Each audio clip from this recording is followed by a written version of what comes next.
Hey, what's going on everyone? Greg here, and the wait will soon be over for anyone out there who wanted an Apple Watch Series 7 because after a strange announcement with a cryptic release date of sometime this fall, we finally have a pre-order date and a release date for the Apple Watch Series 7. So for this video, I want to go over everything new with the Apple Watch Series 7, which model you should buy, and if you should even buy an Apple Watch Series 7, or maybe go for some cheaper options like the Apple Watch SE or the Apple Watch Series 3, which still remain in the lineup. All right, first let's do a refresher on what's new with the Series 7.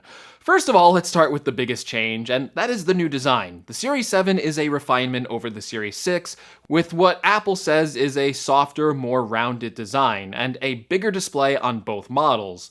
The smaller version is moving up from a 40mm case size to a 41mm case size, and the 44mm option is moving up to a 45mm option. These minor adjustments in case sizes leads to a much larger display though, with the Series 7 Apple Watch shrinking the bezels or border around the watch by up to 40%, which Apple says will allow for up to 20% more display area. And because the casing hasn't changed that much, older watch bands will still work with these new watch models, and the new watch bands will work with the old watch models. Apple says that this new design creates a display that has a unique refractive edge that makes full-screen watch faces and apps appear to seamlessly connect with the curvature of the Apple Watch case, which means that when you view the Series 7, the display should appear to kind of be hanging off the edges of the watch from the side. That should create a cool visual effect that would differentiate this watch from the other ones in the lineup. Also, because these watches have bigger displays, Apple is also trying to make the watches more useful with a new fully optimized user interface, which will have easier to tap touch targets with bigger buttons and UI elements, and new watch faces to take advantage of the larger display, like the Continuum watch face, which will have numbers wrap around the edges of the display, and the modular Max watch face, which can show off two big, longer complications on the watch, and for the first time ever on an Apple Watch, a native Apple Watch keyboard, where you can actually tap to type on this really small display, or use this as a swipe keyboard. If this is a useful addition, this could really go a long way in making the watch easier to send messages on, search for apps, enter passwords, and as an important step to what I think could be a Apple Watch as an independent device, where you kind of have all the elements you need to navigate the user interface. And really, when you look at the Series 7 and the Series 6, even though, there's just a few changes after this to talk about, the major upgrade here really is the bigger display. But those displays will also now be brighter when displaying an always-on watch face, with Apple saying it will have a 70% brighter always-on display indoors. Other changes for the Series 7 include a new durable design that in part is due to the thicker crystal on the Series 7, which will be 50% thicker, and it will have a redesigned crystal design with a flat base, which Apple is saying will make it more resistant to cracking if you fall or drop the watch. These are important changes, especially to the base model aluminum Apple Watch, but what's not clear is if these durability changes will also come over to the more premium stainless steel and titanium watches, which already have a sapphire crystal, which is more prone to shattering, but actually less resistant to scratches. But I'll actually cover that a little bit more in depth when we go over the different models and whether the sapphire is worth it for increased scratch resistance. Now, the Series 7 will also be getting faster charging, which should be 33% faster than the Series 6 and should be able to get you an 8-hour sleep tracking charge in just 8 minutes. So this will be a nice upgrade for people who use the watch for its sleep tracking capabilities.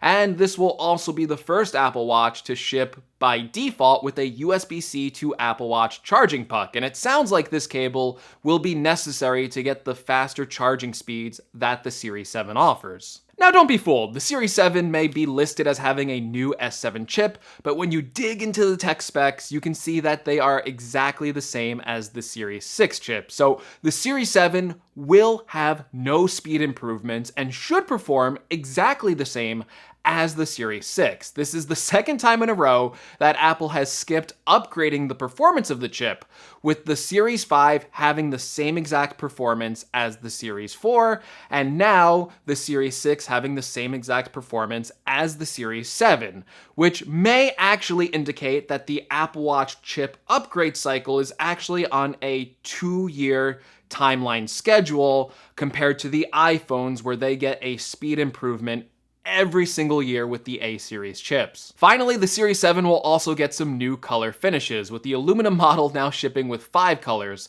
Starlight, Midnight, Blue, Green, and a product red version. But other than those changes, everything should be the same as the Series 6, including the health sensors with a heart rate monitor, ECG reading on your wrist, and the blood oxygen sensor. And Apple is saying that you will get the same 18 hours of battery life on the Series 7 that you currently get with the Series 6. As for pricing, the Series 7 will start at $399 for a Wi-Fi 41mm version, and although the pricing isn't up yet for the Series 7, we can probably assume the same, prices as the Series 6. So if you want the 45mm version, expect to pay an additional $29 for the bigger size, and if you want to add cellular on either watches, expect to pay a $100 upgrade. As for whether or not you should get the Wi-Fi or the cellular version, that is personal preference. If you want to have your watch always be connected, even when you leave your phone at home or in case of emergencies, the cellular upgrade is well worth it for that added sense of security. And personally, when I exercise outside, I like to leave my phone at home and just take along my cellular Apple Watch to track my runs and then stream music from Apple Music to my AirPods. And then also, I don't miss out on any important calls or messages or notifications or anything like that. Just be made aware that even with the $100 upgrade price to the cellular model, you also have to add this to your cellular service, and that usually results in around a $10 additional monthly charge on your cellular bill. As for casing material options, you may like the look of stainless steel or titanium more than the aluminum models, and I do find that these watches tend to look a lot better in person. For the stainless steel, you'll be paying a hefty upgrade though, $699 for the 41mm version and $750 for the 45mm version. The titanium is even more expensive, with an additional $100 upgrade on both models, with the starting price of the 41mm version starting at $799. Again, whether you should get the different materials are personal preference here. If you want to spend more for a better looking watch, one that maybe you're going to keep for a long time, I think the stainless steel and titanium are worth it. And they do come with an additional cellular service as a standard, so there's no additional upgrade there. And aside from the more premium materials, it does have a sapphire crystal instead of a glass display front. Based on my experience with previous watches with both different materials, I usually tend to have small scratches appear on my aluminum Apple Watch, and you can kind of see them when the display is off. But with the sapphire versions on my titanium Apple Watch, it was very scratch resistant. I have never gotten a scratch on the sapphire crystal on the Apple Watch. So if you want to make sure that your Apple Watch never scratches, the sapphire version should provide that.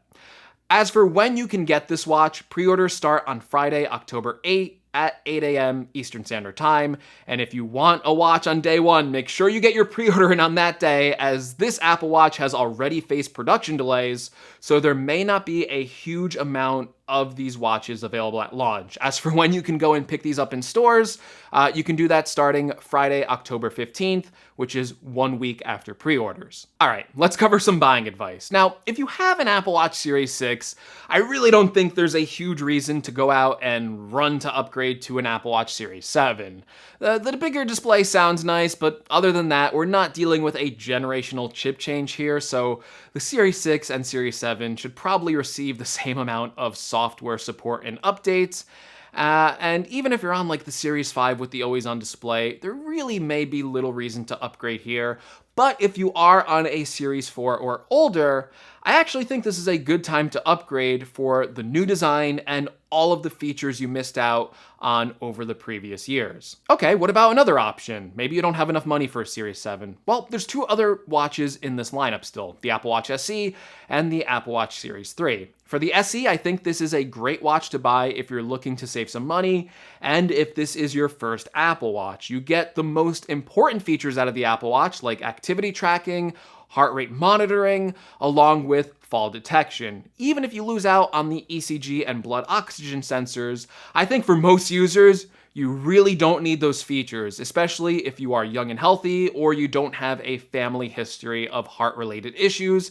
Because for me personally, I've used the ECG to measure, to see if I had like an irregular heartbeat, and I never had one, and I don't find the blood oxygen sensor all that useful. You also lose the always-on display, but I don't think that's a big deal either if you mostly use your watch as an activity tracker, and the wrist detection for checking the time is usually good enough that I think you'll rarely miss out on the always-on display. Although I must admit, one thing I like about the always-on display is it does make the watch look a lot nicer when it's resting at your wrist. So if looks are your number one priority, you may want to upgrade to the Series 7, which I think also has a better look this year with the reduced bezels. Now the SE does come in at $279 for the 40mm version, but I think the biggest deciding factor for this watch is if you want the cellular service and want to pay under $400, because the SE's optional cellular network upgrade is a $50 upgrade on these models, as opposed to the $100 upgrade found on the Series 6 and I assume the Series 7. So you can get a cellular Apple Watch SE for $329. So from a value perspective, the SE is probably the first watch you should be looking at, especially if you are new to the Apple Watch or if you have a watch that is older than the Series 4. As for the Series 3, listen, I know the $200 price point may look attractive at first, but trust me, just spend the extra $79 on the SE. I really do not recommend the Series 3, especially in 2021, because of its outdated design, slower performance, and the low amount of internal storage, which is just 8 gigabytes. And because the storage is so low, you are now required to completely reset your watch if you want to update watchOS. And this is just a time-consuming and laborious process that makes it a bad experience for anyone buying the Series 3 today in 2021. So I would not recommend the Series 3 to anyone at this point. Please just save a little bit longer. $79 more is not a lot of money when you consider that the SE is going to receive more software updates and just be a better experience 2 or 3 years down the line. All right, everyone, and those are my Series 7 and Apple Watch SE buying recommendations. I hope you found the video helpful, and if you did, consider hitting the like button. If you want to see more from the channel, including a full review of the Series 7 when it comes out, well, make sure you're subscribed to the channel. And hey, if you want to help the channel out in any way, maybe buy an Apple Watch Series 7, consider checking out my affiliate links in the description below. And as always, thank you so much for watching, and I will see you all in the next video. Take care, everyone.